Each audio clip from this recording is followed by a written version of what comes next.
uh,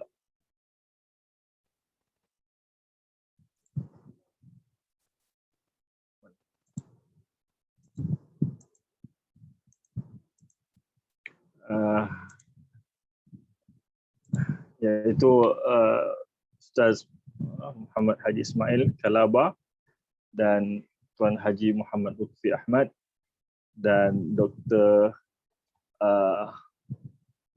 Hardianto Rahman daripada Universiti Institut Agama Islam Muhammadiyah Sinjai, Indonesia.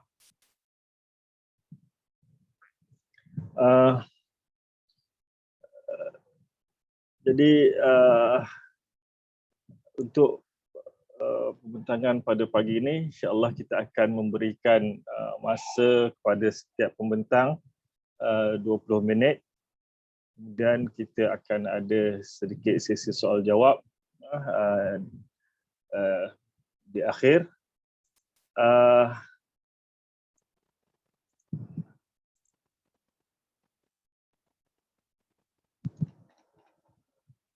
Dan saya harap semua line semua okey, sebab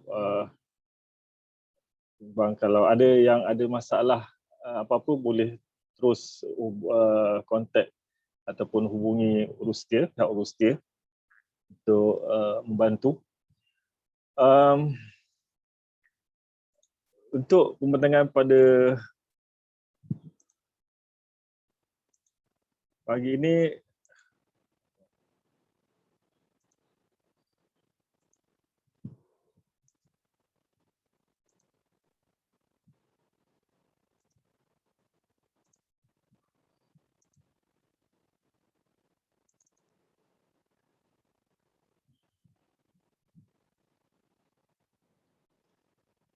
kita yang pertama adalah Tuan Haji Ahmad Kalaba dengan daripada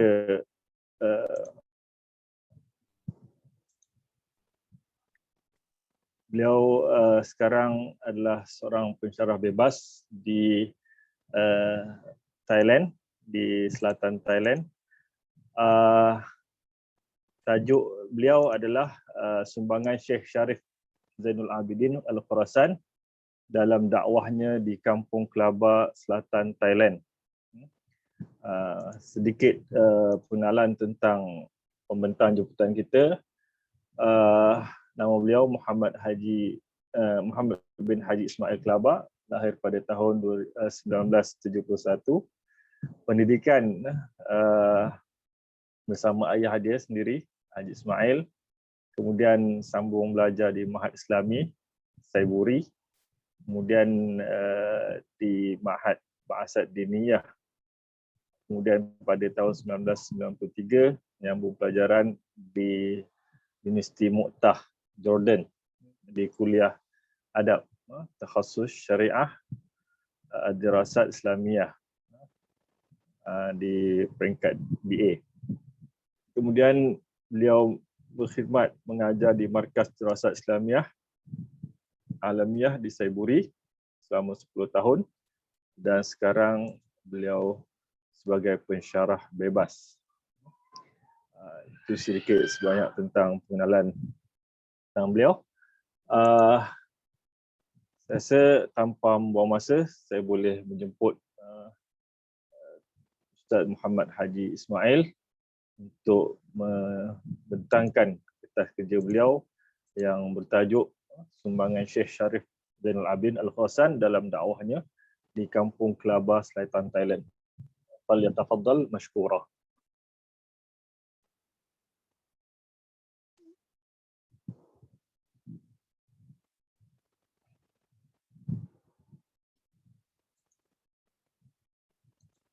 Oh, saya lupa tadi. Pembentang semua ada ke? Urus dia. Sekejap.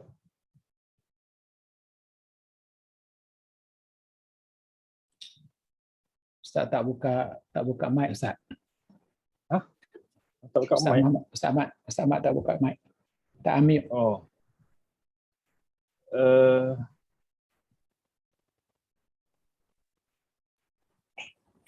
Video dah ke tak? Sekejap.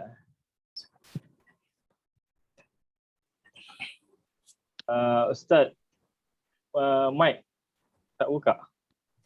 Ya, sekejap. Okey, baik. Tu boleh Ustaz. Dengar. Dengar dah. Dengar. Dengar.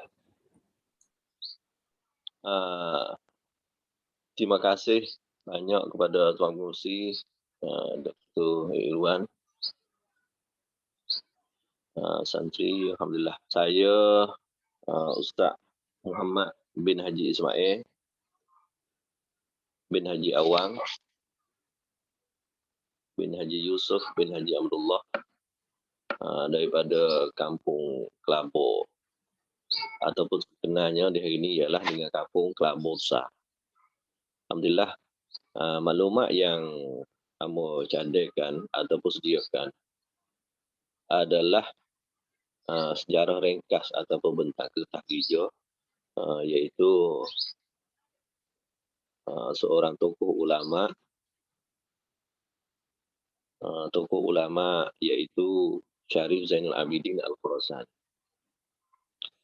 Alhamdulillah, beliau kita sebagai orang yang ada di selatan Thai ini, terutamanya ialah di Kampung Kelabur, terkenalnya dengan dia seorang pendakwah Islam yang masuk dalam mari dakwah muballigh atau menyampaikan dakwah Islamiyah di Kampung Kelabur dan memperkembangkan dakwah Islamiyah di Kampung Kelabur. Di antara sejarah ringkas beliau, sedikitnya bentangnya dengan masa yang begitu rapat sangat ni, beliau ni adalah datang ke alam Melayu kita ni ialah dia teruji kepada Kepulauan Jawa, dan dia berkahwin juga dengan seorang perempuan kebangsawan. Ini mengikut apa-apa yang kita dapat daripada maklumat setengah-setengah daripada orang-orang tua yang masih ingat lagi yang ada, iaitu seorang perempuan bangsawan ni ialah daripada Minangkabau. Dia daripada Minangkabau. Dia berkahwin dengan orang Minangkabau. Dia ni adalah seorang yang mari daripada Khorasan. Asalnya belayar dari Khorasan, lakah-lakah mari hingga sampai pergi ke Pulau Jawa, iaitu tuju terus ke di Minangkabau. Asal dia yang mana boleh maklumatnya ialah dia ni asal daripada Samarkand dalam Uzbekistan lah ni. Kalau kita kira pada masa sekarang lah ni ialah di Uzbekistan, dalam Samarkand. Nama kampungnya Urgut. Nama kampung asal dia. Nama kampung asal di kawasan Samarkand ni, nama kampung dia Kampung Urgut. Ada dengan orang sebutnya Urgut, ada sebutnya Urgut. Jadi mikirnya berkalinya mungkinnya adalah kampung tersebut adalah Kampung Urgut. Tulis dengan tulisan Jawinya alif waw ro, lepas tu go waw to, jadi Urgut. Jadi banyak-banyak yang ambil senarai, ambil bubuh sini. Datuk nenek asal beliau adalah daripada orang Arab. Asal keturunan daripada orang Arab.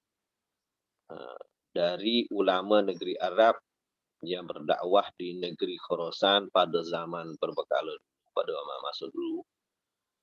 Karenanya pada awal-awal kita tilik dalam sejarah Islam, awal-awal zaman sahabat ni, ialah tuju banyak kepada alam sebelah balik Khorasan. Jadi bawah jajah Gamnu pemerintah hak kerajaan Islam dulu. Setelah mana kewafatan Nabi Muhammad sallallahu alaihi wasallam, maka orang-orang Arab terdiri daripada ulama zaman masa sahabat Rasulullah pergi menuju terus kepada Khorasan. Dan banyaknya ada juga banyak-banyak sahabat yang menuju terus kepada kalau sekarang lah ni ialah negeri Uzbekistan. Gelar syarif ni amo tak pasti. Jadi apakah gelar dengan syarif? Kerana kalau kita dengar orang Kelabur tu dengan slang bahasa Melayu yang dia ada di Kelabur ni, dia akan sebut kata sarih. Sarih ni berartinya mungkinnya itu adalah syarif. Kerana amo buat rojak ke sedikit dalam buku besar iaitu sejarah ulama besar tani yang ada karangan dia iaitu tentang Atuk Kelabur, dan dalam manuskrip dia ada tercatat bentuk nenek dia adalah daripada Khorasan. Jadi gelaran namanya ialah Syarif Zainul Abidin Al-Khorasan. Maka Syarif ni adalah nama gelaran di depan dia tu ialah dengan nama Syarif.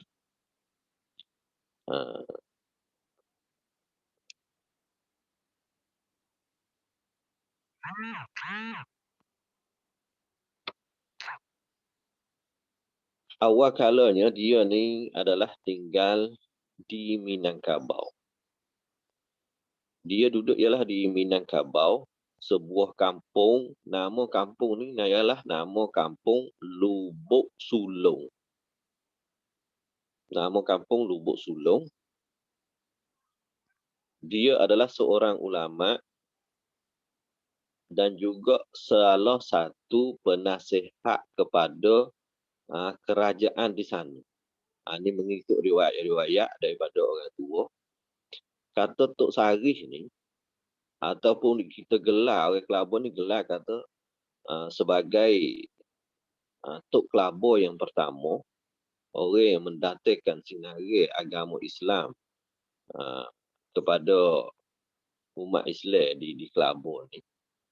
Kata Syarif Zainul Abidin ni adalah asal dia daripada Minangkabau, dan juga dia ni jadi penasihat kepada seorang raja yang itu kerajaan di Minangkabau.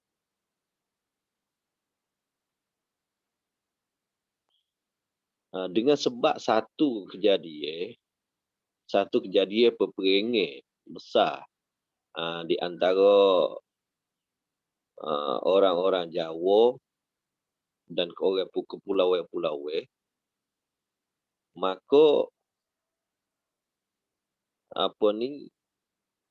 Syarif Zainul Abidin ni dibawa oleh raja muda, seorang raja muda daripada Minangkabau tadi, ialah terus menuju keluar daripada pulau Minangkabau tadi, iaitu dengan berkeluarga. Hingga sampainya ialah hingga demo ni belayar lakoh mari kata lalu laut dan sebagainya. Hingga mari sampai di sebuah kampung. Mari sampai sebuah kampung, kalau kita tilik tengok adalah lalu mari masuk ke sungai kecil. Kalau dalam kawasan jajah Sar dulu ataupun negeri Sar dulu, ia ada jalan sungai kecil-kecil masuk mari sungai laninya adalah sungai tu sungai Dekam. Masuk ke sungai sungai Telubeh, terus mari sungai Tebing, terus mari ke sungai kawasan Cekau, terus mari sampai ke sungai Tuk Rajo. Dan ni orang panggil terkenalnya sungai tu jauh daripada nama dulu lagi panggil sungai Tuk Rajo. Sungai Tuk Rajo katanya dia belayar dengan jong dia, dengan kapal jong. Karena sungai ni dulu ni sungai ni besar dan luas.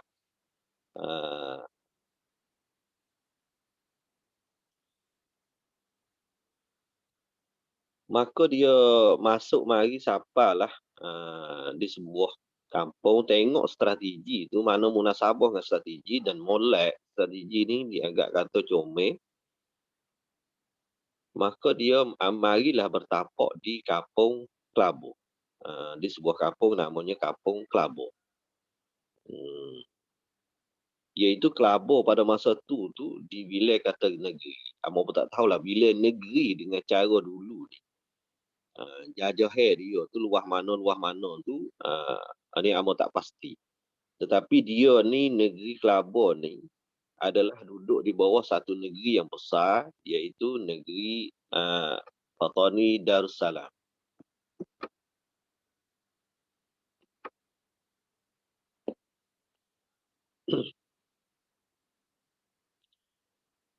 Syarif Zainal Abidin ni adalah salah seorang ulama. Apabila dia mari bertapak di sebuah penduduk, iaitu dalam penduduk Kampung Kelabur ni, bukanlah jadi kepayahan bagi beliau untuk nak mempengaruhi orang-orang dalam kawasan Kampung Kelabur, di kawasan negeri Kelabur pada masa tu. Kerana dia ni adalah berkewibawaan seorang ulama dan dibilang kata seorang mujahid, orang yang bersungguh dalam pengerbenan dan perjuangan Islam, kerana jauhnya merantau beliau daripada Khorasan hingga sampai kepada tanah Nusantara kita. Pada akhirnya ialah dia ni meninggal dunia di sebuah kampung, ialah kampung Surah. Kerana dalam sebutan orang-orang dulu dan juga kesal-kesal yang kita boleh tengok sikit sebanyak, ialah di Kampung Surah adalah salah satu kampung dulu yang lama. Ia ada surah dia ni besarnya. Dibuat surah ni adalah surah yang buat daripada kayu ataupun masjid lah. Surah-surah di sini ialah masjid buat daripada kayu. Bentuk ni adalah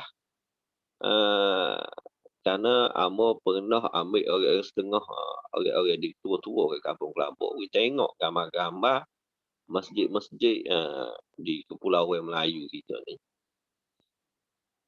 We tengok kata gambar masjid itu adalah gambar lebih kurang dengan gambar masjid kapal laut yang ada di Nilampuri sekarang. Jadi gambarnya lebih kurang itulah gambarnya masjid dan besarnya masjid dan ada serambi yang luas dan juga kolah untuk ambil air semaya bagi penduduk orang-orang jemaah semaya ni boleh ambil air semaya di atas bala tu selalu dah. Kerana kolah tu demo buat kolah duduk atas bala. Duduk di atas atas masjid tu selalu dah. Di atas tekak masjid tu. Itulah lebih kurang di antaranya dan dia akhirnya Syarif Zainal Abidin ni dia meninggal dunia ialah di kampung Surah. Meninggal dunia di Kampung Surah. Tentang makam dia ni, jadi adalah pertikaian di antara orang yang dia tengok, jadi nak pasti tak boleh. Kerana di sebelah balik jatuh masjid lama dulu tu, yang lain jadi kesal dah lah masjid lama tu. Jadi kesal. Maka ia sebelah balik jatuh tu adalah perkubur ke. Kubur ke banyak dan kata-katanya kubur-kubur yang ada di situ di dekat masjid itu adalah kubur-kubur bagi orang bangsawan dulu yang tinggal di dalam kawasan Kelabur Besar. Kelabur Besar ni maknanya kampung Kelabur tempat dia ada kota dulu, tempat pusat pemerintahan dulu. Maka satu kubur lagi adalah kubur yang ditaruhkan sipir mayat-mayat orang meninggal yang biasa. Orang biasa ni satu kubur suku yang jauh. Sekarang lah ni pun kita masih boleh tengok kakak kubur tu ada. Habis itu kubur yang ada, kubur-kubur permakaman yang ada dalam kawasan Kampung Kelabur Besar di hari ini banyak kubur-kubur. Kadang-kadang yang jadi tempat kebun orang dan sebagainya. Kadang-kadangnya kita temulah di dalam tu ada makam. Kadang-kadangnya ada makam tu dua. Jadi segu mungkin sepasal keluarga. Jadi tok lelaki dengan bini. Maka Syarif Zainul Abidin ni adalah meninggal dunia di Kampung Surau. Yang amba boleh sebut sikit sebanyak tentang rupa dia ni adalah lebih kurang dengan orang Arab dan juga ada juga orang panggil muka wajah dia ni nak pergi ke sebelah balik Cina tak Cina gitu. Jadi mata sepik tetapi tubuh berbakat dengan bakat orang besar dan tinggi. Mata dia ni dengan sebut kata mata orang Kelabur akan sebut kata mata sabung. Mata sabung ni ialah mata yang berwarna cahaya biru ke air laut. Lepas tu di antaranya lagi ialah anak dia, seorang anak dia yang nama Abu Bakar.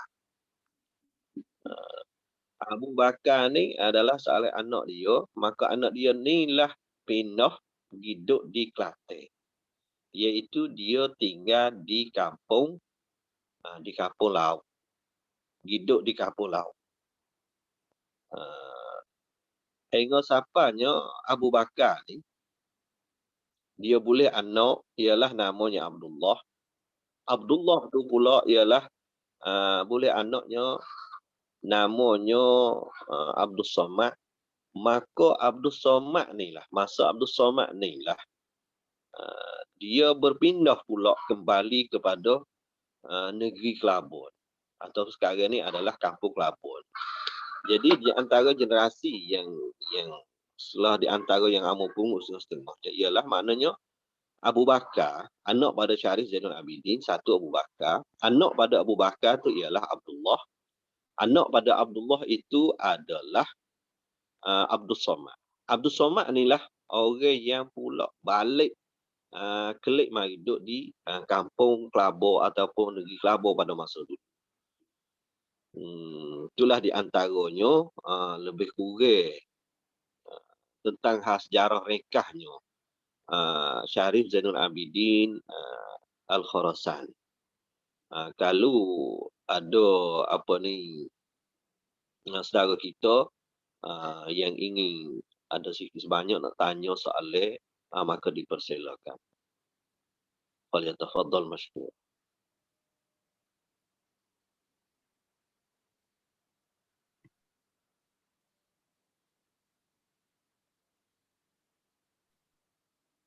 Assalamualaikum warahmatullahi taala wabarakatuh. Assalamualaikum warahmatullahi Terima wabarakatuh. kasih Al-Fadhil Tuan Guru kita Ustaz Muhammad atas pembentangan itu tadi. Satu maklumat yang sangat bermakna lah bagi kita dalam konteks mengenal dengan lebih lanjut ulama-ulama kita daripada Nusantara kita ni.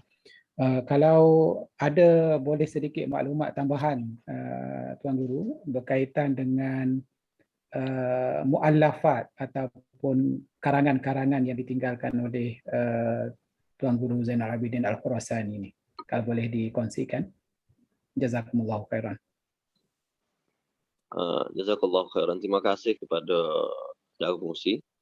Jadi kalau pandai tengoknya ialah tentang karya ataupun karya-karya tak ada karya dia. Kita duk selidiki ni karya ni tak dapat, tak ada.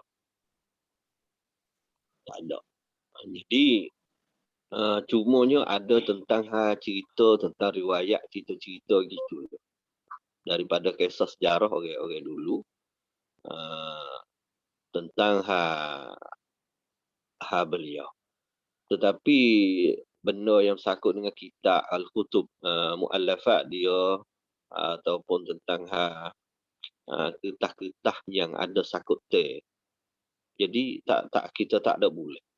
Kerana kita tengoknya pendek katanya lamanya masa ni dah lama kerana Syarif Zainul Abidin ni lama kita kata di sini dianggap kata orang dah lama. Patutnya orang panggil kalau kita tengoknya ialah di antara orang-orang di Kelabur dulu ni mereka faham dengan bahasa yang bukan bahasa Melayu, bahasa Jawa. Habis dia tengok cerita peroyeng ni, royeng kulit. Di sini orang panggil royeng Melayu. Kalau royeng kulit tu macam royeng yang ada di betul tengok dalam Indonesia tu lah. Main di Indonesia dan sebagainya royeng kulit tu. Jadi orang di Kelabur ni dia ada fok titih keturunan fok tu. Dia bermain-main royeng kulit ni. Main tiap-tiap tahun, ada tiap-tiap tahun. Dan benda tu tak dilarang oleh pihak-pihak ulama dan tok guru pada masa tu di sini ni. Cumanya mereka main luar pada kawasan kampung. Iaitu main ke kawasan sawah padi oleh benih. Jadi bahasa yang mereka bertutur, bahasa yang mereka kecek adalah guna dengan bahasa Jawa. Kecek dengan bahasa Jawa. Kecek hikayat cerita tu adalah kecek dengan bahasa Jawa, tak ada guna sikit pun dengan bahasa tani. Tetapi orang di Kelabur ni faham bahasa Jawa. Nama pelakon macamnya Raja Serama, Arjuna, banyak-banyaklah. Di antaranya orang-orang pelakon-pelakon yang ada tu. Tapi kalau kita tengok mainnya tu adalah salah satu daripada sejarah. Di antaranya sejarah sahabat, kisah lakonnya yang ada tu adalah sejarah sahabat. Lepas tu laginya ialah sejarah para ulama dulu, sejarah para tabi'in dulu. Itulah di antara benda-benda yang kita kata mereka buat pelakon ni duk main cerita. Lepas tu satu laginya ialah budaya yang panggil main joget. Di dapur surga ni pada tiap-tiap tahun ia panggil main joget. Joget ni bukan arti kata decok macam orang ramai-ramai sepongan duk joget dalam diskotek tu bukan. Joget di sini adalah orang main satu lakon ni main pakai topeng. Topeng itu adalah topeng yang diwarisi daripada lama dulu. Topeng yang buat daripada kayu. Dan Amos sendiri ni sempat dia tengok mainan ni masa kecil-kecil ni. Kerana dia duduk main di dapur sejik ni. Di sejik surga dulu. Main situ. Jadi permainan itu adalah main untuk hiburan dan juga diseli-seli dengan tausiah dan juga diseli-seli dengan mauizah dan juga diseli-seli dengan sejarah riwayat kehidupan mereka belayar mari daripada kepulauan Jawa hingga tuju kepada kampung Kelabur ni. Mereka ni akan pakai baju tak pakai dan mereka pakai dengan pakaian Jawa asal dan mereka akan berselit keris Daripada keris ni mereka tak selit balik dapur. Kita tengoknya orang Melayu kita sini banyak ke ialah selit keris di dapur dia. Tapi orang main joget pada masa tu dia tak selit keris dapur, dia selit keris di belakang. Selit keris tajung. Tajung tu di belakang. Dan pulaknya mereka ada tarian joget mereka macam silat tak silat. Macam pancak silat tak pancak silat, macam dika tak dika. Apabila sampai satu ketikanya yang dia ingin waktu baik mata keris daripada sarung dia ni, dia akan jetak dengan kaki belakang dia. Dia bidah dengan kaki belakang. Ni kepandaian orang dulu lah, orang lain ni tak pandai. Keris tu sakuk, duk selit di belakang, nak cenah dengan kaki pau tu. Keris menambah naik ni, dia sambut pergi balik atas gak ni. Ni mana kesenian orang-orang dulu lah. Tapi orang-orang macam apa ni, Pok Mak orang panggil Pok Mak tok joget, Pok Loh tok joget, Pok tok joget lagu tu dah melingkar dunia lagu. Itulah lebih kurang jawapan yang Amor beri. Tapi nak kata karya-karya tulisan muallafat tu tak ada. Cumanya ada cerita-cerita riwayat. Mungkinnya ada tu tak tahulah, mungkinnya ada, tetapi kita tak dapat cari, tak dapat, tak boleh. Di antaranya kadang-kadangnya orang dulu ni susuk. Banyak barang-barang disipai susuk dalam tukik, susuk kok lah celah layar hatak, susuk oleh rumah padi dan sebagainya. Sehingga benda tu binasa dan punah. Itulah lebih kurang jawapan Amor. Terima kasih. Jazakumullah khairan. Assalamualaikum.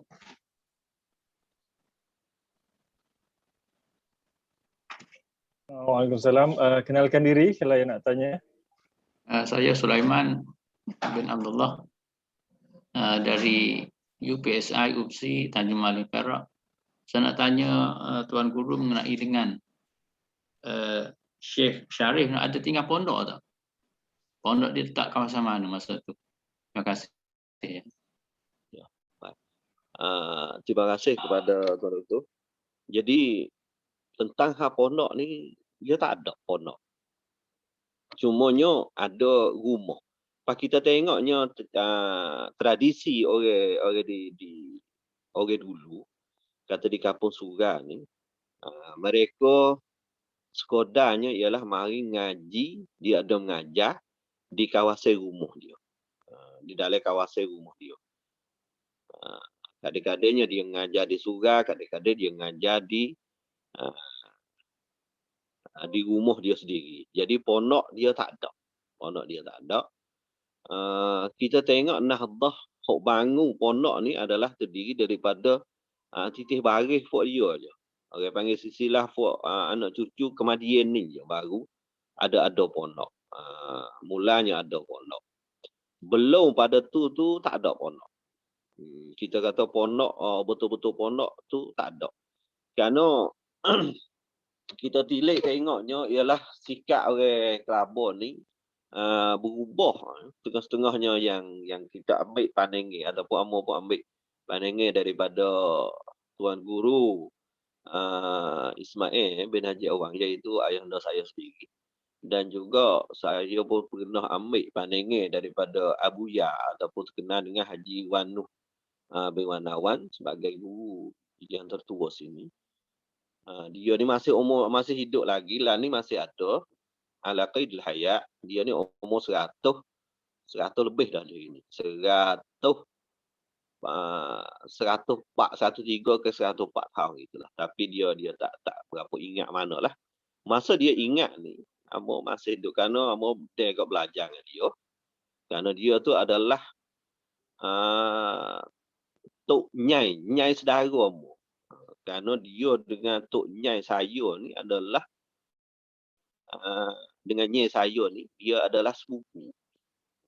Jadi dia ni dibilai kerana dia umur banyak. Dia dibilai kata Nyai sepupu, Tok Nyai lah, dia sepupu bagi Amor. Kerana orang lain Kelabor dulu dia tak ada berkahwin dengan orang lain. Dia berkahwin dengan orang dalam kawasan Kapur Tulu. Dan dia tak benar orang mengata tradisi mereka, unengi mereka. Dia tak benar with orang luar, mari dia berkahwin dengan orang dalam kampung Kelabut.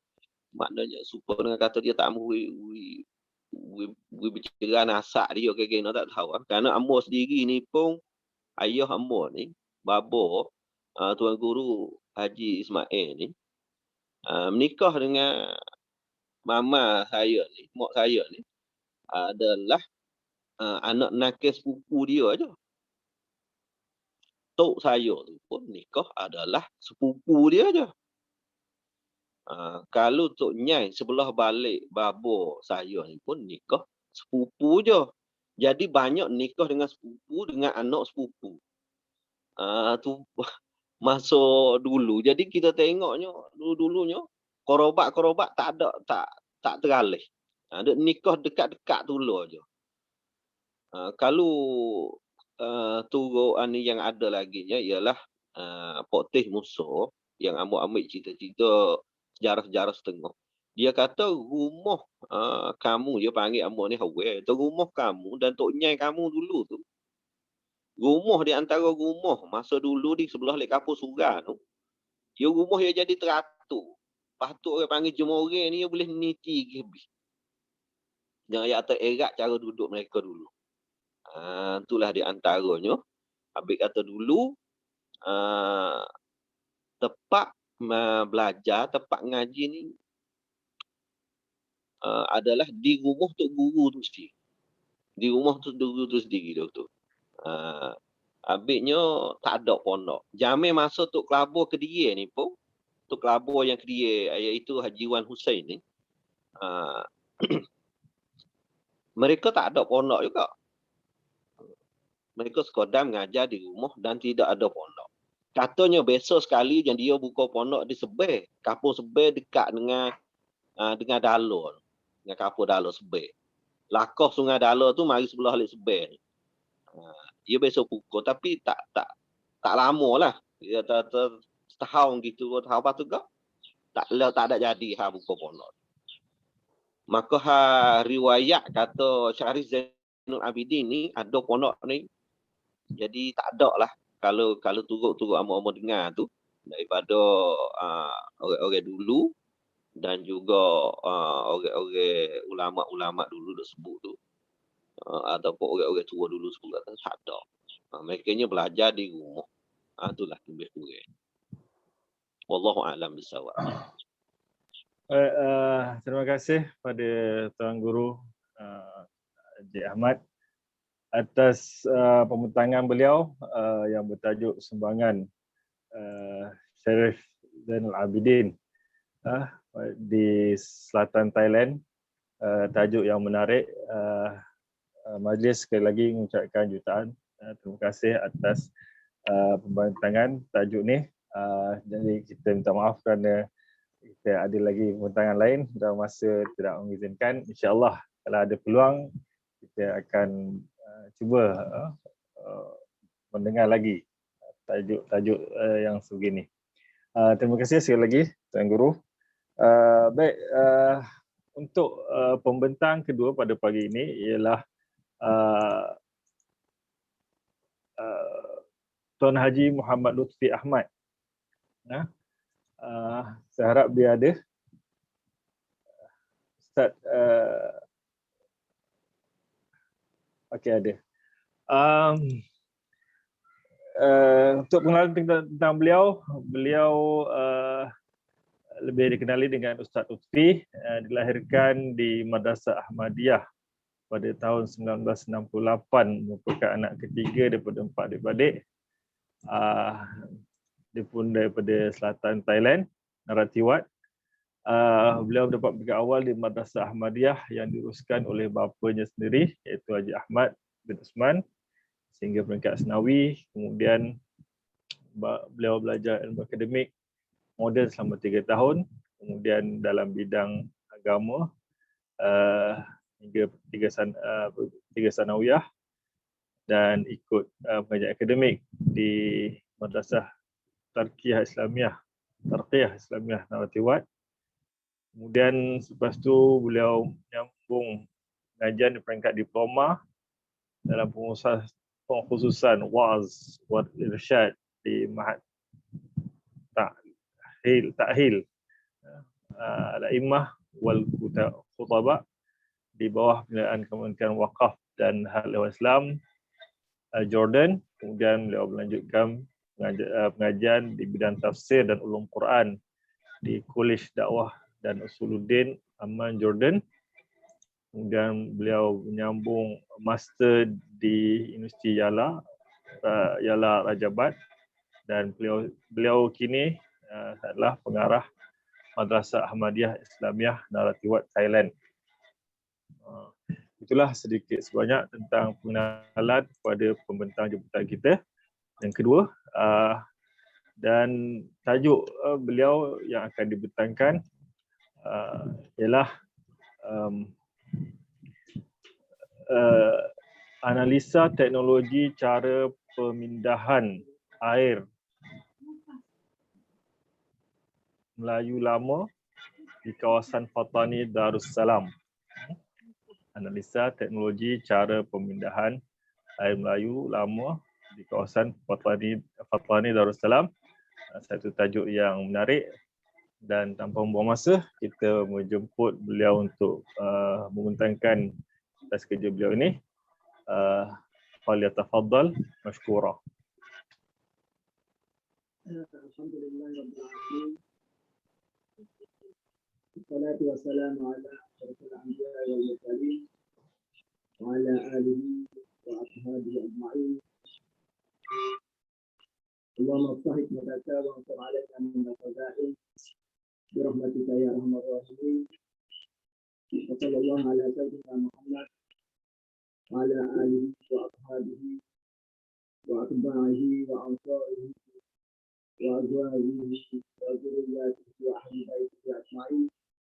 Sallallahu ala sayyidina Muhammad wa ala alihi wa sahbihi ajma'in wa ba'du.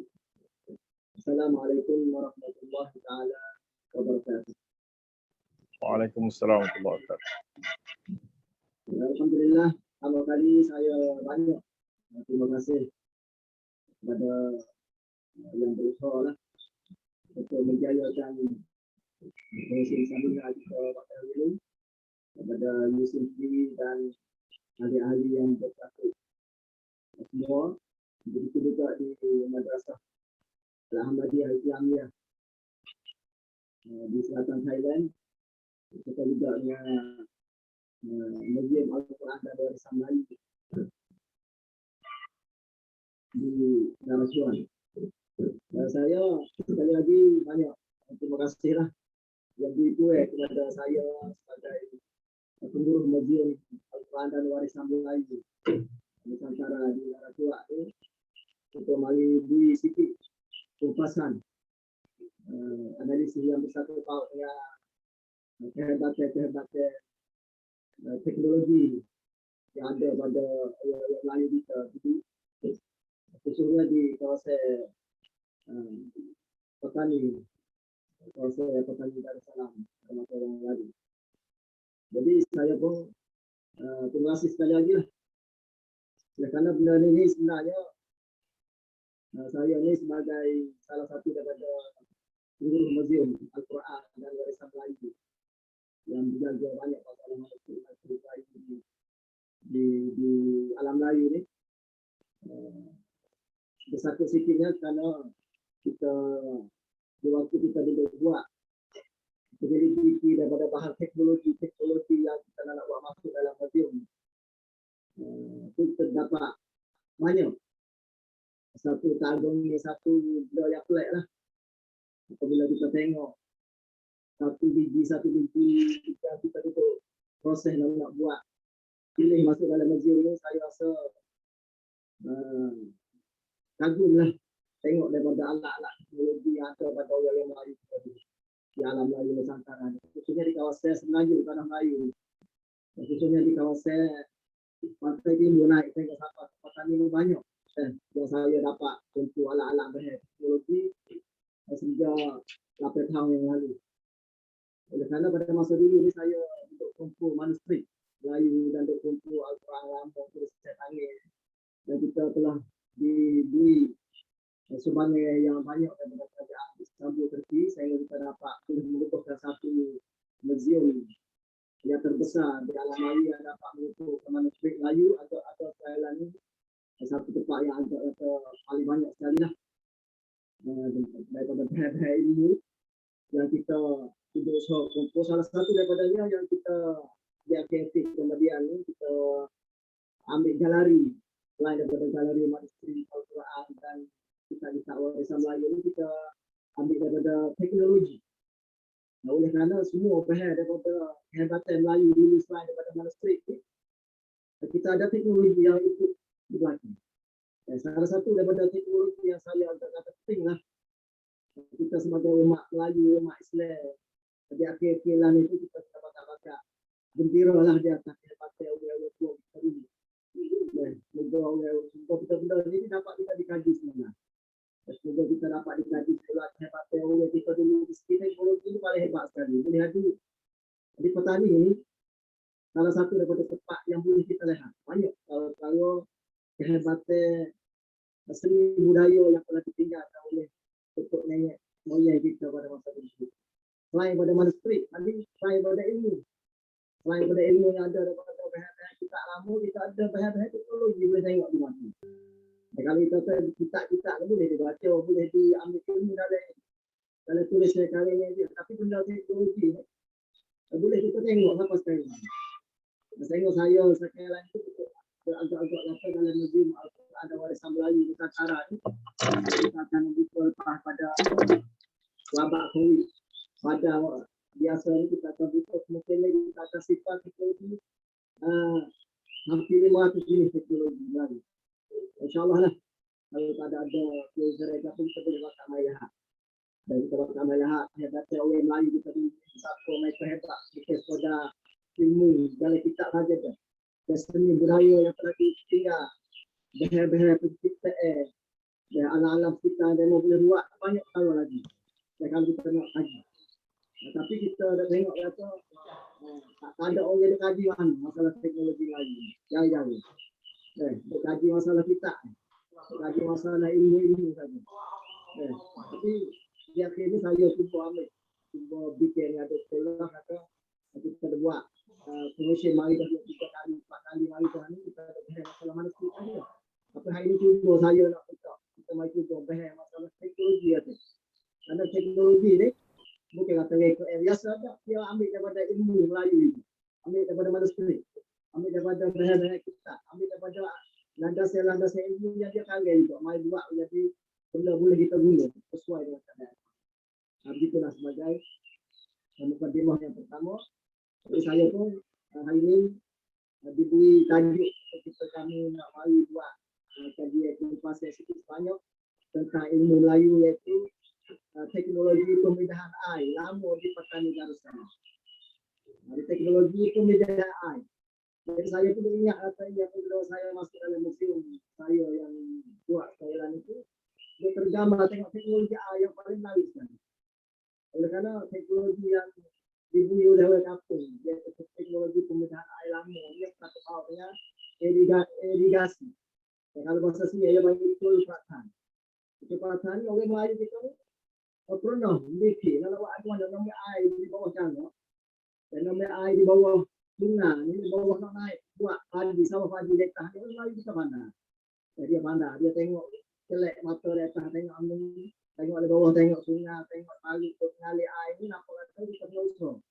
Ini panggil satu teknologi pemberdayaan air. Daripada hal yang tersebut ni kita ada satu alat daripada teknologi pemberdayaan air lama yang kita tak ada tinggal benda ni.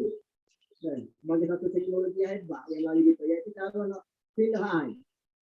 Dan kalau kita panggil kinci. Dan kalau orang Melayu kita panggil kinci ya, kinci air lama. Dan kerana kinci air lama ni dia boleh proses dia boleh. Dan akik air naik ke atas.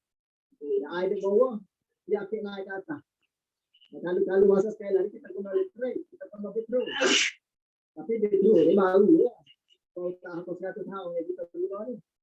10 tahun kemudian pada orang dulu kita, jadi tanpa dia buat sawah ladang yang ada sungai ada di bawah ni, dia meteng buat sendiri. Seperti mana dia guna kecil air, dia ada banyak-banyak jenis kecil air. kalau kita nak kaji dia banyak jenis KKI ada sampai 5 jenis. Hari ini kita mai tengok 4 jenis hari ini. Kalau saya kata dalam museum warisan Melayu saya untuk tak dinner ni kita akan masuk 6 jenis KKI. Tapi ini kita mai dikis pada 4 jenis ini. KKI ini yang saya siap sedia kita proses buat baru kerana kita boleh KKI ini dia jadi ambil daripada petani iaitu pada tahun 1848. Tahun 1848 kita boleh satu jenis teknologi KKI yang rusak dan kita boleh mai proses waktu hari baru. Sekali lagi siap nak masuk dalam galeri persembahan museum warisan Melayu di Naratua dan insyaAllah lah.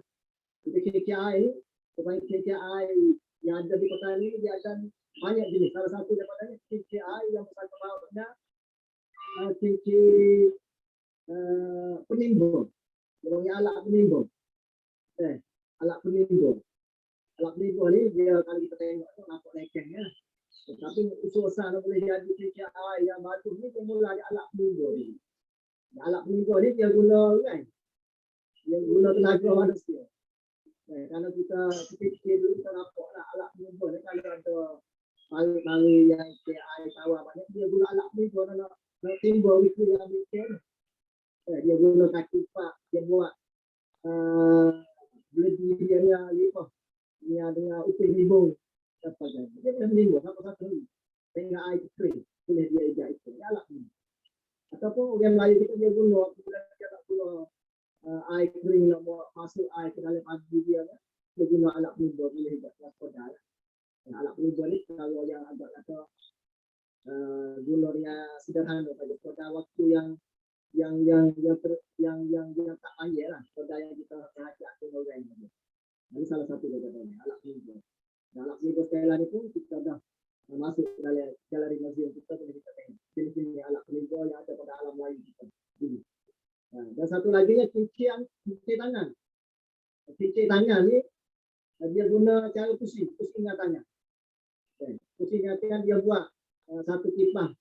Dia guna pusing ingatannya ni dia buat kali kipas dia ni 25 buku 35 cm. Dapat dia 3 meter. Jadi ada neban. Ada neban ni pusing ingatannya. Pusing ingatannya kalau dia boleh bawa air daripada kalau bawah dia dapat pada atas untuk nak buat irigasi kalau pertanian ataupun ambil air di sawah lagi ataupun ambil air masuk kepada tempat peternak ke ikan air tawar. Ini sebagai satu cincin tangan. Yang paling hebat sekali yang saya rasa satu teknologi yang agak kata bukan biasa iaitu cincin ni. Cincin ni satu perkara yang agak kata teknologi Melayu kita yang paling hebat lah. Dia guna angin. Jadi dia guna angin ni, dia guna tenaga angin, dia guna gapan. Dia guna kipas paling seperti mana yang kita lihat itu di benda gaya dan sebagainya. Dan dia guna baling dan dia guna satu saluran apa yang nak buat kipas yang tertentu. Jadi cincin ini yang saya agak kata satu kalau yang perlu kita main buat kajian lah. Kalau orang dulu dia tengok pada angin, tengok pada tali, dia tengok pada lantas air, dia boleh buat satu sistem pemedaian air lama dengan guna tenaga ni. Dan tenaga cincin ini saya dah boleh satu bahan alat baru yang telah diambil kepada Sungai Galia di kawasan Tanjung Hulu dan sekali dah pindah mari kepada museum dan kita akan buat letak sebagai satu galeri yang terhebat teknologi lain. Dan semua KK ini yang paling hebat. Kalau orang lain tengok KK ini orang lain kita dulu apa paling hebat. Jadi dia guna KK ini guna lebih pada petrol lagi. Air dia naik kuat. Dan dia air naik mesti yang mana. Saya kalau kita tak ada jaga air tak perlu dari satu kampung. KK sampai dengan satu air, dengan satu KK ini. Dan sekali lagi saya dah proses dia ada satu KK ini untuk dalam galeri mobil. Sehingga kita dapat buat satu persembahan galeri baru bagi teknologi galeri iaitu KCA ni yang menggunakan kipas. Kipas dia ni dia guna dengan daun lontar, dengan daun mulut. Dan kalau saya royak panjang pun ayamnya dia kita boleh macam ni. Lagu mana hebat orang lagi yang menggunakan KCA ni untuk nak memudahkan air daripada bawah ke atas dengan selamat dengan sentiasa itu untuk naik hormon ni itu keadaan ini. Oleh kerana apabila kita duduk di planet partai ini, yang ni ada hormon, kita berhati hormon. Yang ada gula-gula minyak, petrol. Ada satu hebat teori. Ini yang berikutnya iaitu cuci buluh. Cuci buluh ni satu perkara yang luar biasa juga. Kerana oleh kita dia boleh hati. Apa dah? Cuci buluh ni dia buat buluh. Tak boleh ni sikit tak? Ya. Tak dengar Ustaz. Ya. Tak dengar. Boleh dekat tak ada mic ke macam mana ke? Tak dengar. Ya. Cuci buluh. Oh, ada masalah mic. Kalau ada earphone lebih baik. Ya, tak dengar molek dia. Tak dengar molek. Boleh dengar boleh. Serupa ya, dekat pun serupa. Pelik kak. Ambil itu, ambil mai tak Lutfi. Cuba ambil mai bubuh. Sambung dengan mai. Ada mic tak? Mic earphone tak apa? Ya, tunggu sebentar dah. Kalau ini sebagai satu pertanyaan untuk kita nak tahu. Kokoh. Ya.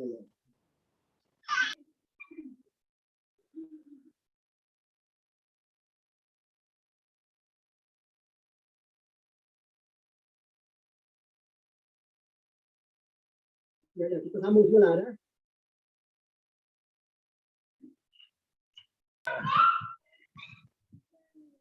Sambung apa? Ya, jadi bahan-bahan kalau kita lihat bahan-bahan yang dibuat daripada kinci atau pembedahan air Melayu lama ni, satu perkara yang kata teknologi yang telah diusahakan oleh orang Melayu kita yang luar biasa juga lah. Tidak kira sebagaimana bagi kawan-kawan yang lain lah. Kerana media ni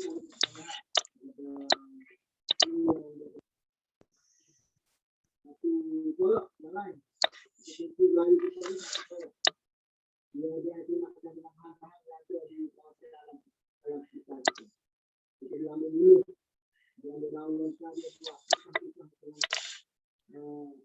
memusihkan air bawah dan dapat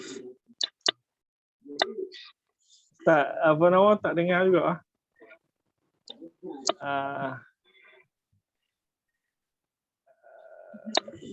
Mana?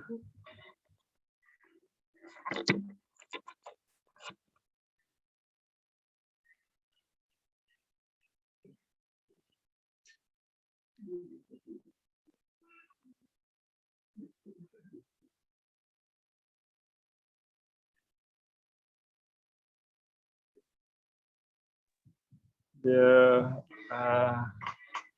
sikit lagi. Okey, tak apa. Kita sementara tunggu Ustaz Baiki. Kalau ada apa-apa soalan daripada audien, boleh tanyakan. Nanti kalau Ustaz boleh dengar, dia boleh jawab.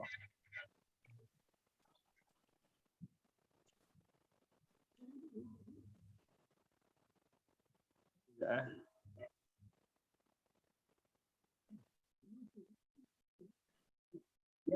Boleh dengar ni. Dia call juga. Boleh, insyaAllah boleh dengar. Boleh dengar. Boleh dengar? Boleh dengar. Takut Ana tak dengar. Jelas sikit.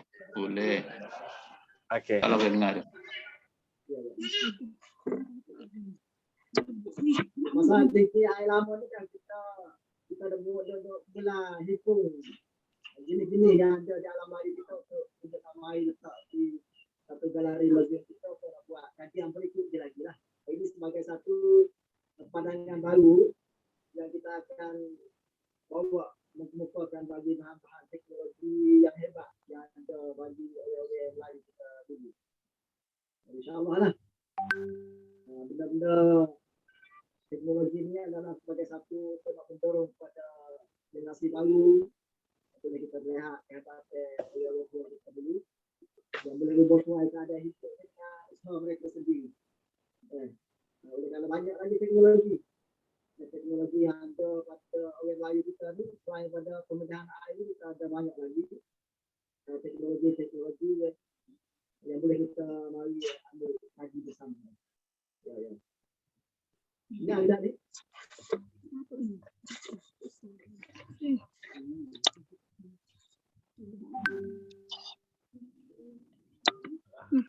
Okey, terima kasih pada bentang kedua kita, Ustaz Muhammad Lutfi. Walaupun ada masalah teknikal mic di hujung-hujung, tapi mungkin yang di peringkat awal tu kita dapat mendengar tentang tajuk ni, tajuk yang agak menarik tentang teknologi orang Islam petani dahulu yang boleh memindahkan air, dan beliau sebagai pengarah muzium di Naratiwat dapat meneroka peninggalan hebat orang-orang Melayu petani dahulu. Saya tak pasti kalau kita boleh buka soalan ke tidak, takut nak jawab nanti tak dengar.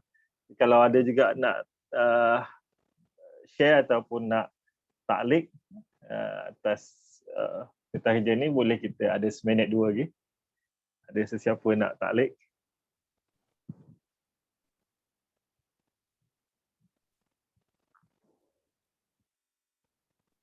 Assalamualaikum warahmatullahi wabarakatuh. Terima kasih Tuan Moderator.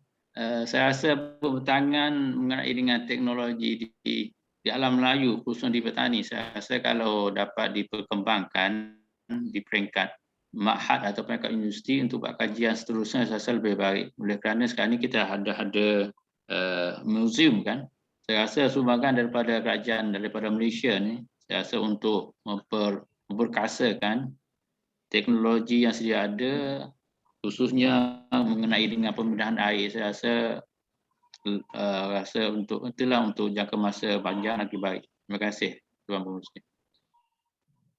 Baik, terima kasih kepada saudara yang telah memberi komentar. Ada lagi?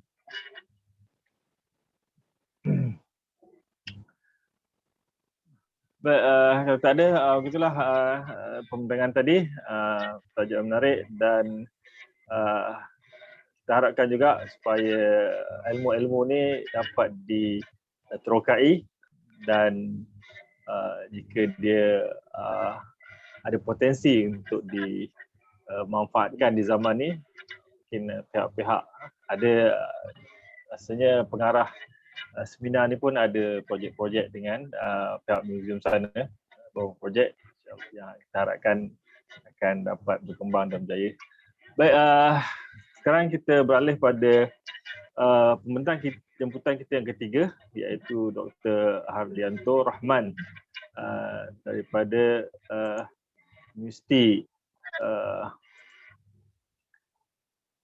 Institut Agama Islam Muhammadiyah Sinjai, Indonesia. Untuk pengenalan ringkas tentang latar belakang beliau dapat pendidikan S1 ataupun bachelor di STI Muhammadiyah Sinjai, Indonesia, dalam bidang pengajian agama Islam, pendidikan agama Islam. Kemudian peringkat master di Universiti Yogyakarta di peringkat pendidikan dasar, di jurusan pendidikan dasar, dan S3 ataupun PhD di Universiti Makassar, Indonesia, dalam bidang ilmu pendidikan.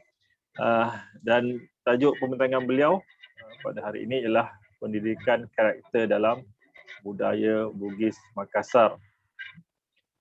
Begitulah sikit banyak tentang pengenalan tentang pembentangan jemputan kita yang ketiga.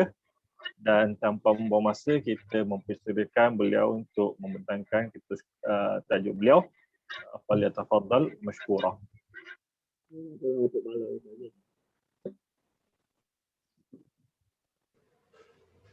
Tes. Bismillah. Assalamualaikum warahmatullahi wabarakatuh.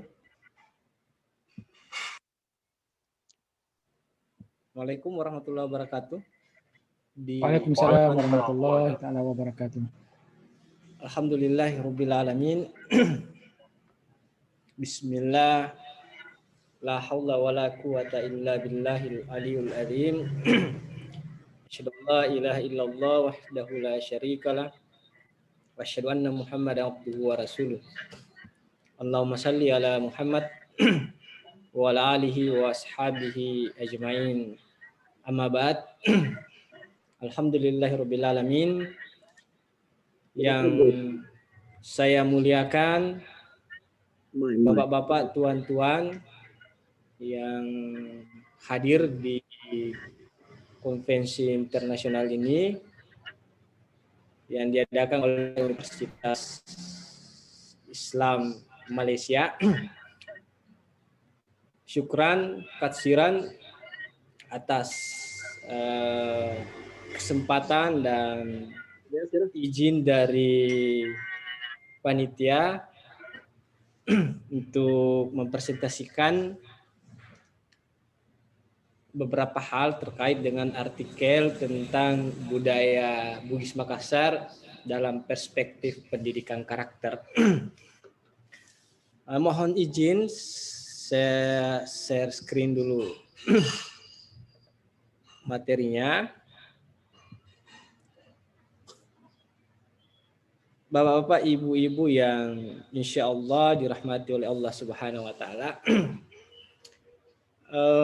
pendidikan karakter dalam budaya Bugis Makassar adalah suatu hal yang tidak bisa lepas dari kultur budaya Nusantara atau budaya Melayu. Persinggungan budaya Bugis Makassar itu sejak dahulu kala, mulai dari pra kemerdekaan khususnya Indonesia. Dan untuk hari ini bapak-bapak, ibu-ibu sekalian, alhamdulillah Indonesia, negara Indonesia hari ini merayakan kemerdekaannya. Dan untuk institusi kami di Institut Agama Islam Muhammadiyah Sinjai, daerah Sulawesi Selatan itu mohon maaf agak kurang berpartisipasi karena banyak yang ikut di perayaan kemerdekaan Republik Indonesia. Ibu bapak sekalian yang saya hormati, langsung saja di pengantar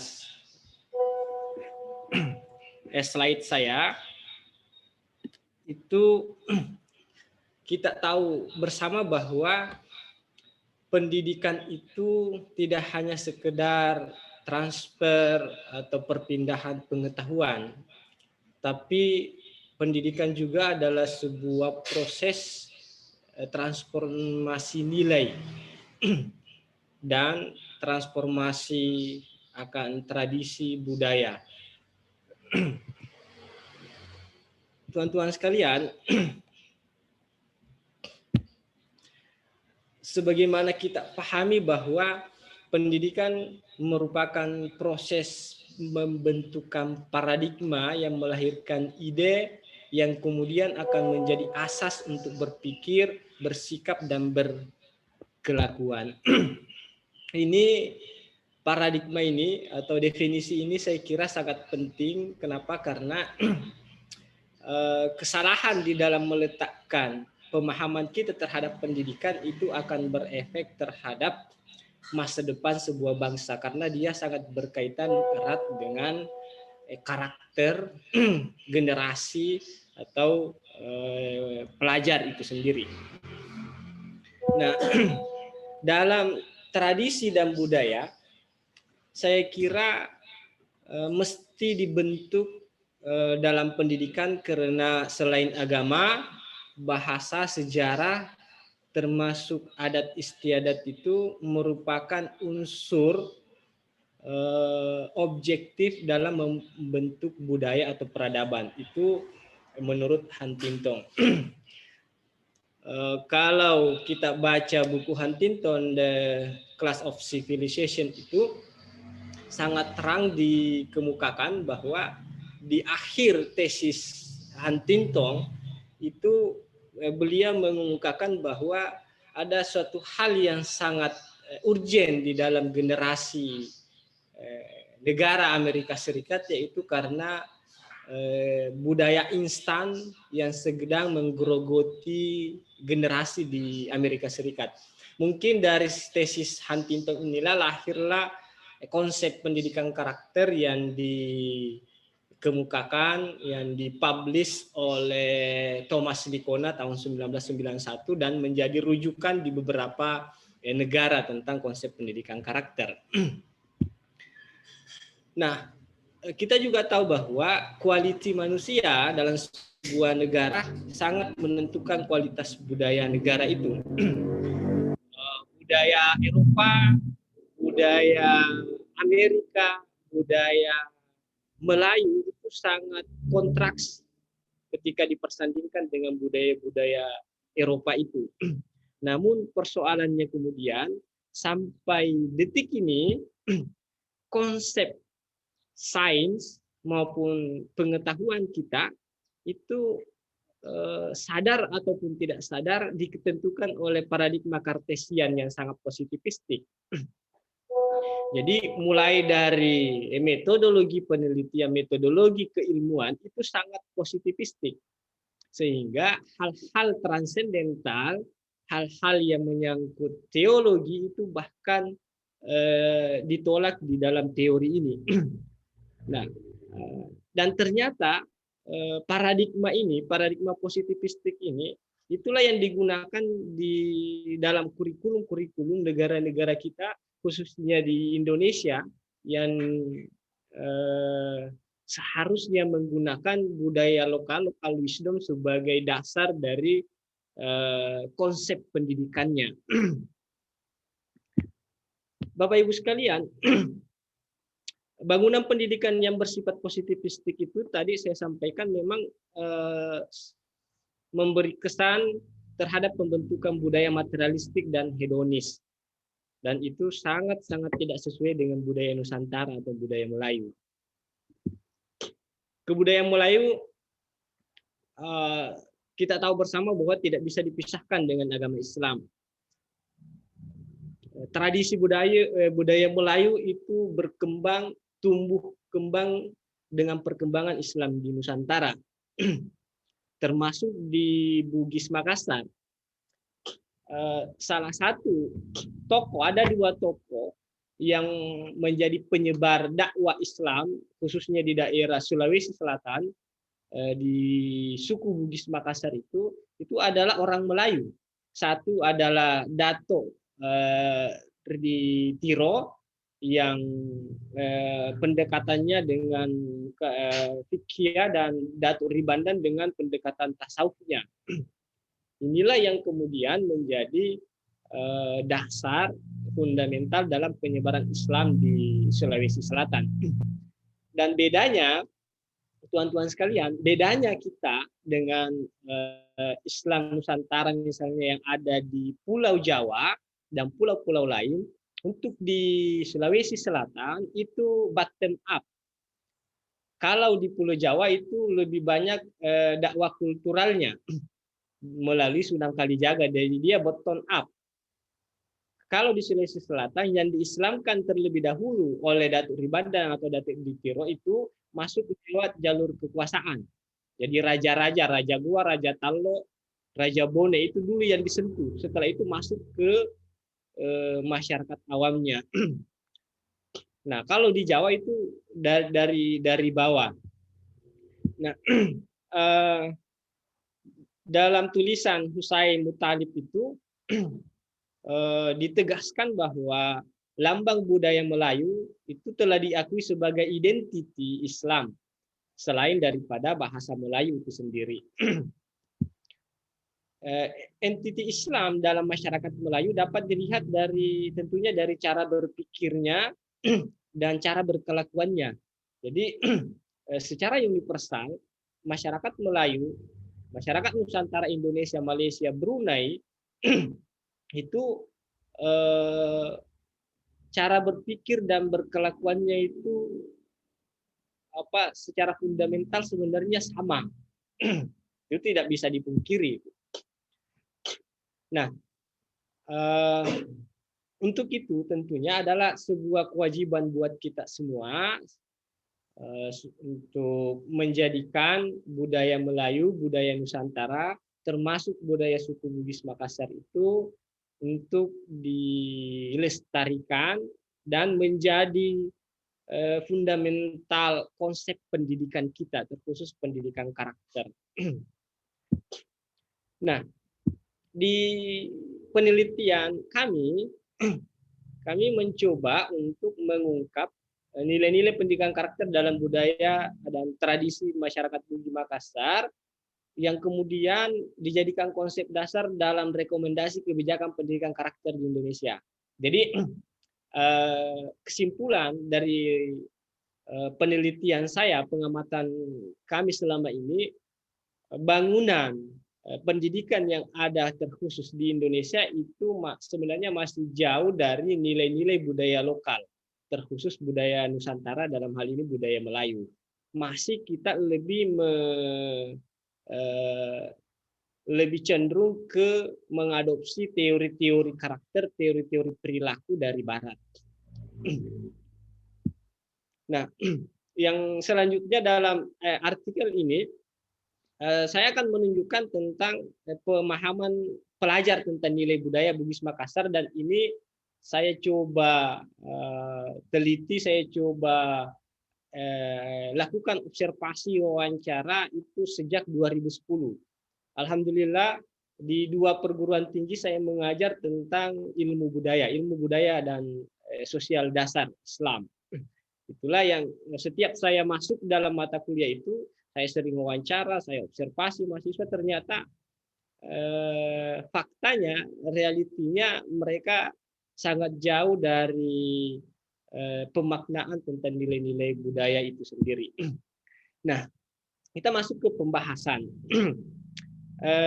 Tuan-tuan sekalian, dalam teori budaya itu kita kenal ada tiga wujud kebudayaan. Yang pertama adalah budaya itu sebagai sistem ide dan gagasan. Yang kedua adalah budaya itu adalah sebuah acuan di dalam tingkah laku atau berperilaku. Dan yang ketiga adalah budaya dalam bentuk benda atau artefak. Misalnya tadi narasumber yang pertama itu sudah menjabarkan tentang bentuk-bentuk teknologi dari budaya dan tradisi Melayu di Thailand kalau tidak salah. Nah, yang pertama di dalam budaya Bugis Makassar, saya mencoba di sistem ide gagasannya. Di dalam konsep Bugis Makassar ada dikenal dengan pangadereng dan konsep siri napese. Nah, masyarakat Bugis Makassar mempunyai ide atau konsep yang disebut dengan pangadereng. Kalau secara umum itu bisa disederhanakan, definisinya adalah adat istiadat. Jadi pangadereng itu sendiri adalah sistem norma atau peraturan adat yang dianggap mulia dan suci. Nah, dalam pangadereng ini itu ada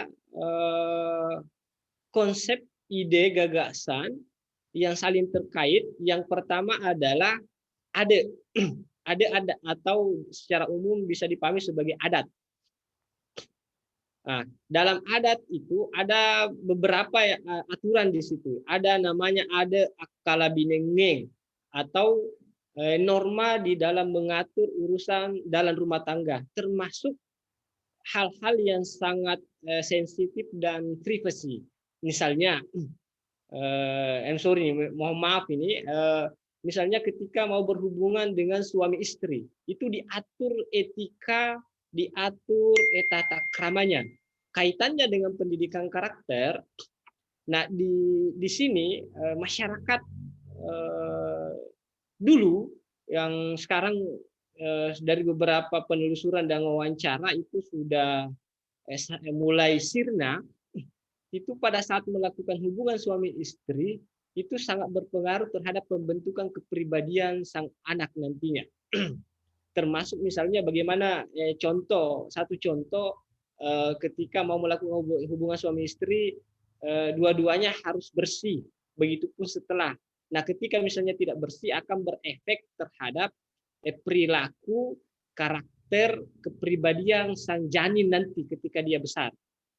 Itu kepercayaan mereka, dan saya kira itu satu hal yang sangat logik. Itu kenapa? Karena batin antara suami istri itu akan tertransformasi terhadap kepribadian si janin nantinya. Itu contoh. Karena kita dibatasi waktu, kita lanjut. Di dalam Pangandaran itu juga ada namanya bicara atau norma hukum.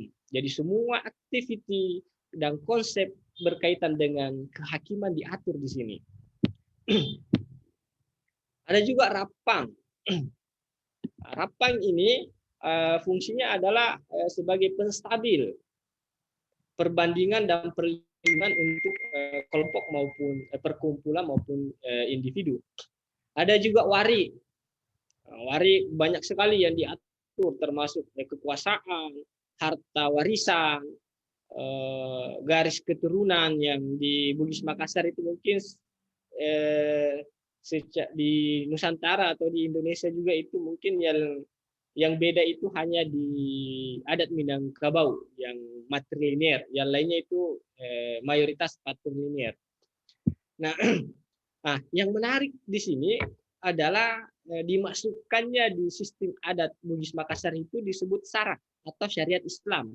Nah, setelah akulturasi Islam masuk ke budaya Bugis Makassar, itu ditambah dalam struktur kekuasaan itu selain pemangku adat, gelak dan seterusnya, ada namanya pemangku sara atau yang biasa disebut sebagai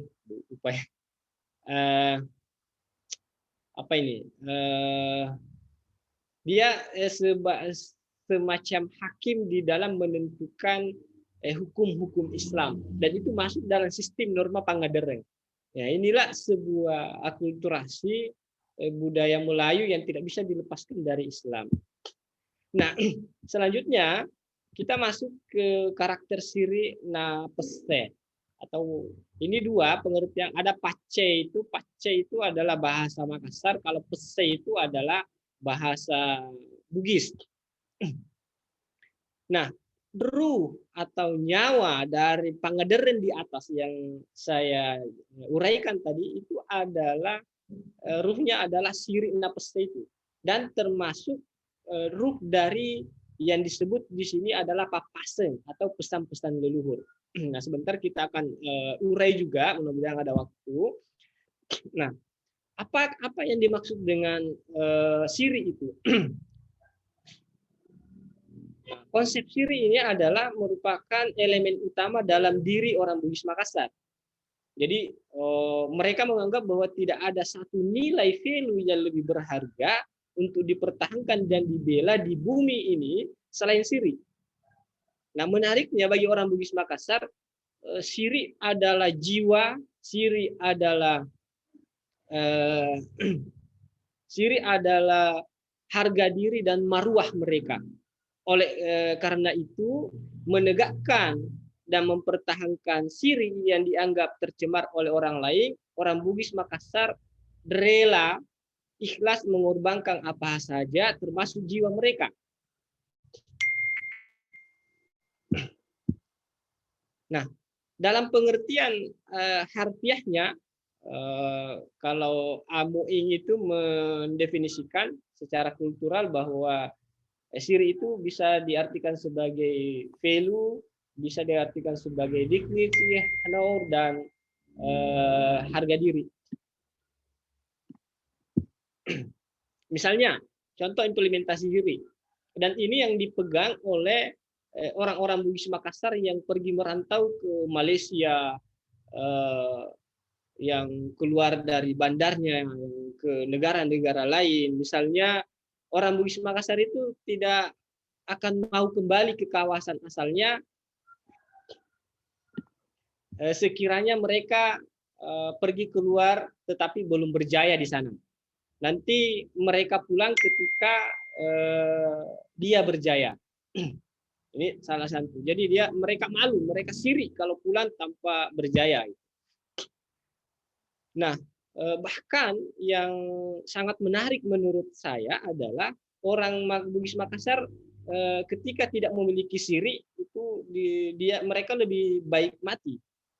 Jadi pelanggaran siri ketika mereka sudah hilang siriknya atau malunya, misalnya dalam kasus mereka kawin lari atau mendapatkan aib keluarga, itu mereka diasingkan. Jadi ada adat syarat tadi yang mengharuskan mereka untuk diasingkan keluar dari kampung. Kalau tidak, itu berarti sangat bersinggungan dengan nyawa mereka. Jadi siri dirasakan sebagai solidaritas kolektif dari sebuah masyarakat. Bahkan sampai membawa tentang nama baik sebuah suku, nama baik sebuah kampung. Nah, tuan-tuan sekalian, pese dan sirip merupakan suatu konsep yang integral, tidak bisa dipisahkan. Jadi pese itu dalam harfiahnya berarti pedis. Sedangkan dalam makna kultural itu berarti dia belas kasih, berperi kemanusiaan. Ini menurut Christian Pelleras. Christian Pelleras ini puluhan tahun meneliti tentang budaya Bugis Makassar. Jadi pese itu disebut sebagai Christian Pelleras sebagai humanisme universal. Artinya apa? Masyarakat Bugis Makassar akan sakit hatinya ketika ada keluarganya, ketika ada tetangganya mendapat musibah. Jadi kesadaran untuk bagaimana bersimpati dan berempati. Itu singkatnya. Jadi kalau dia pese itu adalah keluar, bagaimana merasakan, bagaimana berempati. Kalau dia siri adalah dia ke dalam.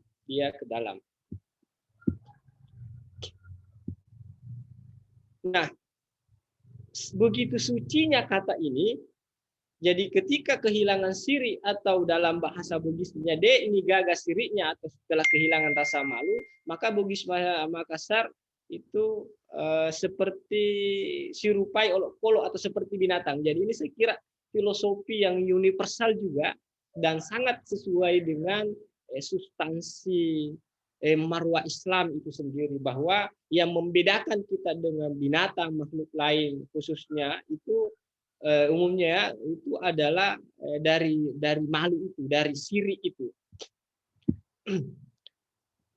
Jadi salah satu ungkapan misalnya siri nih dari tuo karena malu kita hidup. Itu. Selanjutnya teman-teman sekalian, kita masuk ke pesan-pesan leluhur dalam tradisi budaya itu masuk dalam bentuk verbal. Istilahnya dalam Bugis Makassar adalah papasen. Dan ini juga adalah sebuah hal yang dianggap suci dan keramat oleh orang-orang Bugis Makassar di masa lalu, yang sekarang sudah banyak terdistorsi, sehingga saya kemukakan tadi di pengantar itu sangat penting untuk melestarikannya. Ada namanya taro gaul. Jadi kesesuaian antara kata dan perbuatan yang sama. Ini banyak pesan-pesan di sini. Kita percepat. Ada sipakatau. Sipakatau itu adalah sebuah humanisme saling memanusiakan. sifat lebih itu adalah saling memuliakan, dan sifat kainya itu adalah saling mengingatkan secara halus ketika ada yang salah dari saudara-saudara kita atau sesama kita. Nah, ada sebuah fase, ini adalah pesan-pesan leluhur. Saya langsung saja artinya dan sangat filosofis menurut saya. Saya pesankan kamu kepada 5 pegangan. Pertama, berkata benar. Kedua, berpegang pada kejujuran. Ketiga, berpegang pada keteguhan hati. Keempat, saling menghargai dan saling memanusiakan. Ini sifat tahu. Kelima, nah ini kunci ini. Berserah diri pada Tuhan yang Maha Kuasa. Dalam bahasa Bugisnya adalah mapasenairi dewata sewai. Nah, selanjutnya adalah tentang karakter lempu. Secara umum itu bisa didefinisikan sebagai jujur atau integriti. Nah, ini juga salah satu pesan-pesan leluhur. Ada 4 inti perbuatan jujur. Ada 4 inti perbuatan lempu. Yang pertama adalah memaafkan kesalahan orang lain, jujur dalam menerima amanah, tidak berkhianat, tidak serakah dan tidak mengambil yang bukan haknya, tidak menganggap kebaikan kecuali baik juga bagi orang lain. Jadi kebaikan itu adalah baik buat diri sendiri dan orang lain. Bukan hanya baik terhadap diri sendiri, tapi tidak baik terhadap orang lain. Ini adalah bagian dari beberapa papasan tentang lempu atau kejujuran itu. Selanjutnya adalah karakter geteng atau teguh atau konsistensi atau kita mungkin di konsep Islam itu disebut sebagai istiqamah, keistiqamahan. Nah, contoh pesan-pesan leluhur dalam hal keistiqomahan ini juga menarik menurut saya. Jadi ada 4 nilai dalam geteng atau keteguhan. Pertama adalah tidak mengingkari janji. Yang kedua, tidak mengkhianati kesepakatan. Yang ketiga adalah tidak membatalkan keputusan yang telah disepakati bersama. Ya. Selanjutnya adalah tidak mengubah keputusan. Dan keempat, berbicara dan berbuat. Gitu. Jadi tadi sudah masuk itu yang pertama, papasan pertama juga, karakter pertama yaitu taruh adat, taruh gaul, berbicara dan berbuat. Nah, di beberapa tagline pada saat pemilihan bupati atau kepala daerah di baru-baru ini, itu banyak yang mengambil kata-kata seperti ini, yang misalnya berbicara dan berbuat itu sebagai walau alam apakah masuk ke komoditi politik atau dia hanya atau murni untuk mengangkat kembali papasan leluhur, yaitu berbicara dan berbuat, atau tagline-nya itu sederhananya berbuat tidak hanya dibicara. Jadi bukan hanya berkata-kata, tapi yang penting adalah berbuat untuk kemaslahatan masyarakat. Nah, selanjutnya rebas si patokom maliu si pakai mali si parape. Nah, ini pesan-pesan leluhur yang ini adalah memiliki nilai kesadaran yang sangat kosmopolis, yang mengharuskan penyatuan integral antara alam, manusia itu sendiri dan sang pencipta untuk menjaga balance keseimbangan alam dan lingkungan sosial. Nah, yang selanjutnya dari sekian banyak papasan atau pesan-pesan leluhur yang bisa saya sampaikan di forum yang mulia ini, itu adalah ada namanya Astitanajang atau asas kepatutan. Nah, ini ada pesan-pesan leluhur yang artinya ini menarik. Ambil sedikit jika sedikit itu membawa kepada kebaikan, dan tolaklah yang banyak jika dia mendatangkan keburukan. Ini juga dalam Islam saya kira sesuai dengan prinsip hemat, prinsip qanaah dan seterusnya. Oh, Dokter, masih habis. Oh ya, mohon maaf. Okay.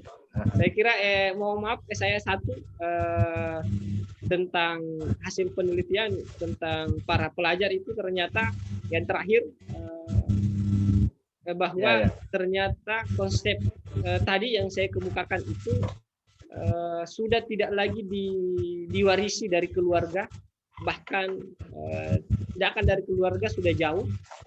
Termasuk misalnya mereka sangat sudah tidak bisa menemukan di konsep-konsep pendidikan secara formal yang hanya sampai saat ini masih ada tertulis di skrip Lontara. Lontara ini adalah sebuah literasi atau konsep aksara dalam Bugis Makassar.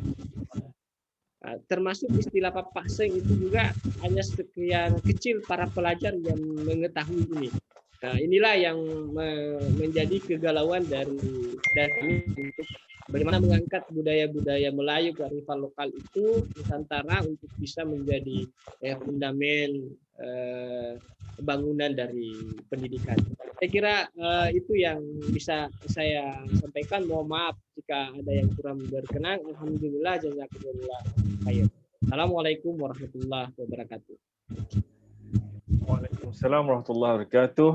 Terima kasih kepada Bapak Dr. Hardianto atas tajuk yang menarik tentang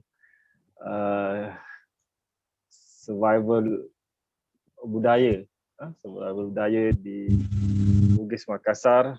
Bukan saja satu isu yang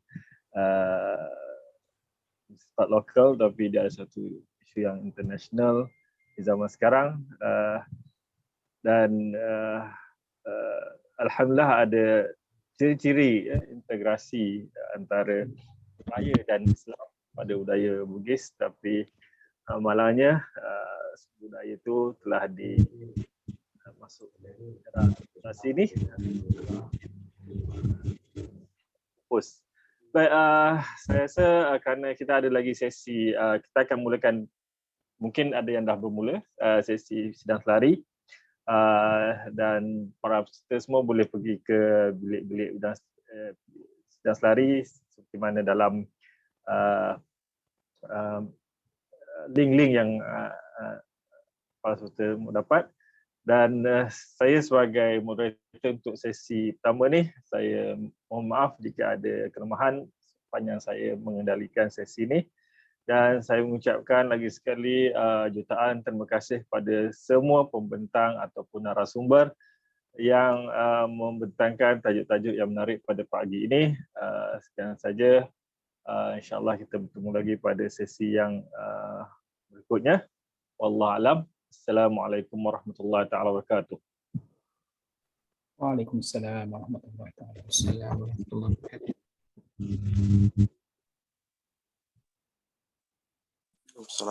wabarakatuh.